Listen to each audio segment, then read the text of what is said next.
ઘરમાં જો વડીલો હોય તો તમે એમના મોઢે ક્યારેક સાંભળ્યું હશે કે પહેલાં જેવી હવે ઠંડી નથી પડતી.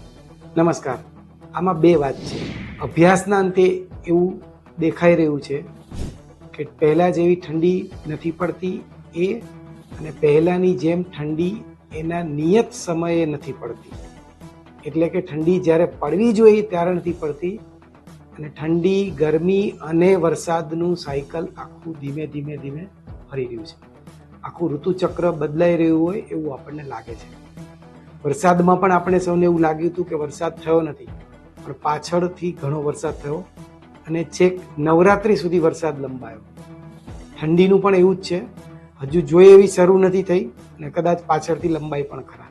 આજે એના વિશે કેટલાક અભ્યાસો થયા છે, એની વાત. સૌથી મોટું કારણ આપણા સૌના કાને પડે છે કે ક્લાઇમેટ ચેન્જ. પણ એ શું છે એ સમજવું બહુ જરૂરી છે, અને એમાં આપણા બધાનો જાણે અજાણે ફાળો છે. સૌથી પહેલી વાત એમાં એ છે કે ગ્રીન કવર ઘટી રહ્યું છે.